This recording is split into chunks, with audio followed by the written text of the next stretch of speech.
के गांव में 5-6 जो कलश चल रहे थे, वो कलश पूरे गांव में होते हुए जिसको हर महिला, हर बेटी और हर पुरुष अपने सिर पर रख रहे थे। तो उसके पीछे का भाव क्या है वो थोड़ा सा आपको पता होना चाहिए। हम जो कर रहे हैं उसके बारे में थोड़ी जानकारी होना जरूरी है। इस कलश के बारे में थोड़ी सी जानकारी देना चाहेंगे हम।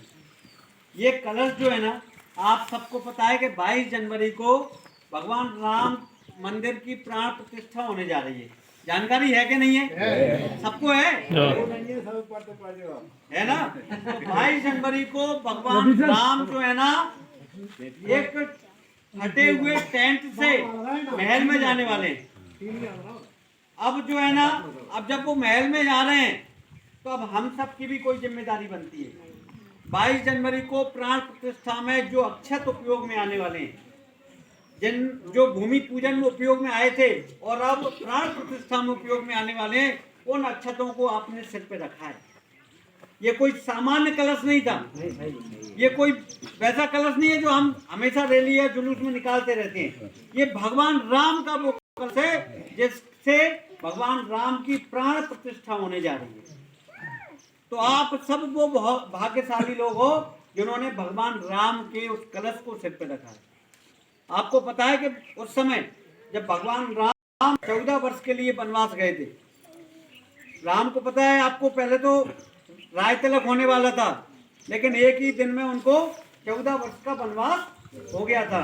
तो राम पहले राजकुमार राम कहा कहते थे, उनको राजकुमार राम कहते, दशरथ नंदन राम कहते थे। लेकिन जब वो 14 वर्ष से लौट कर करके आए तो उनको मर्यादा पुरुषोत्तम राम कहा जाने लगा।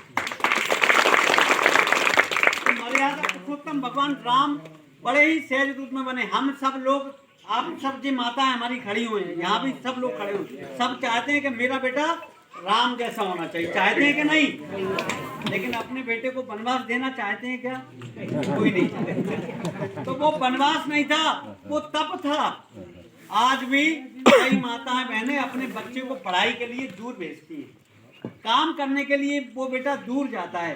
तो ऐसे ही ये संघर्ष करने के लिए, मर्यादा पुरुषोत्तम भगवान राम बनने के लिए 14 वर्ष का इन्होंने एक तपस्या की, जिस कारण से ये भगवान राम बन करके आए। और उस तपस्या में भाई साहब, उस तपस्या में मौका किसको मिला?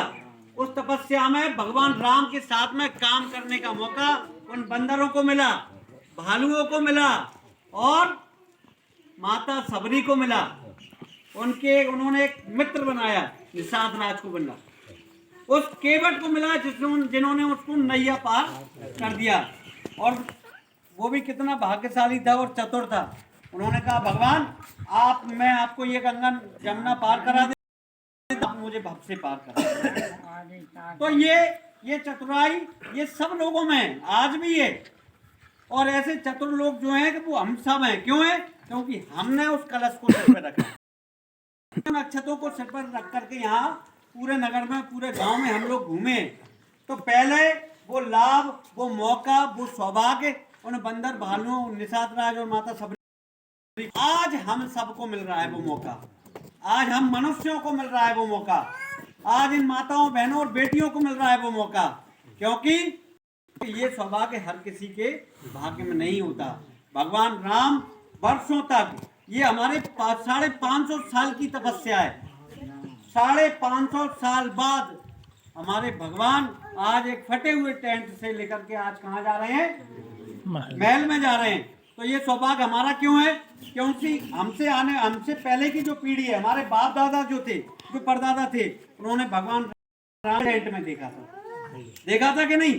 केवल टेंट में देखा था, एक फटे हुए टेंट में देखा था। जालियां सी लग रही थी, पूरे में पुलिस लगी थी कि भैया कोई इधर उधर नहीं देखेगा, और जो वही चढ़ाओगे, नहीं कुछ नहीं चढ़ाओगे।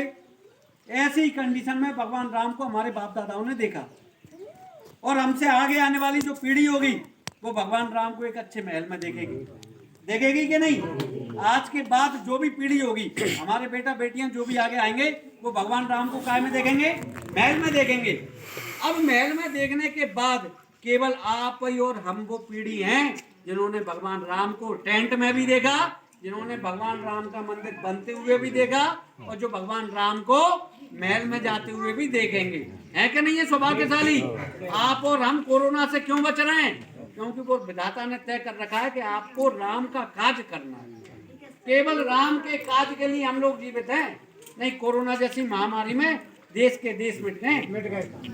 केवल हम लोग 125 करोड़ होने के बावजूद भी हम लोग चस से मस नहीं हुए और आज भी राम काज के लिए तत्पर हैं। तो अब हम सबकी जिम्मेदारी क्या है? ये वहां से कलश आया है, वो कलश सबसे पहले हमारे पूरे प्रदेशों में गया, एक एक कलश।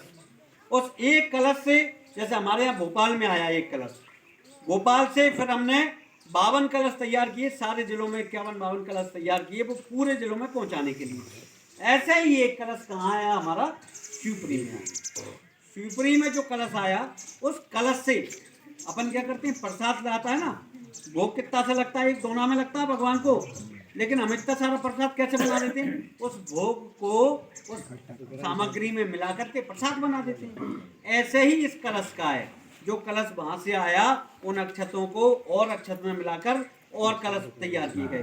जब शिवपुरी में जो कलश था, उस एक कलश से हमारे 5 तहसीलों में 5 कलश तैयार किए गए। ऐसे उन 5 में से एक कलश कहाँ आया? अपने बदरवास में आया। अपनी पूरी तहसीलों में अपन ने 12 मंडल बनाए। एक मंडल में 10 से 12 गांव हैं, तो 12 मंडलों पर कितने कलश गए? 12-12 कलश गए। एक एक कलश गया उन 12 मंडलों पर, ऐसे 12 कलश गए अपने। तो उन 12 कलशों में से दीघोद हमारा एक मंडल है, जिसके अंतर्गत 10 से 12 गांव आते हैं। जैसे आपने देखा हो, जो भैया लोग खड़े हैं, ये सब कलश लेने के लिए आए। जब अपने अपने गाँव में जाएंगे और कलश ऐसे जैसे आपने निकाला ऐसे निकालेंगे। अब बात ये आती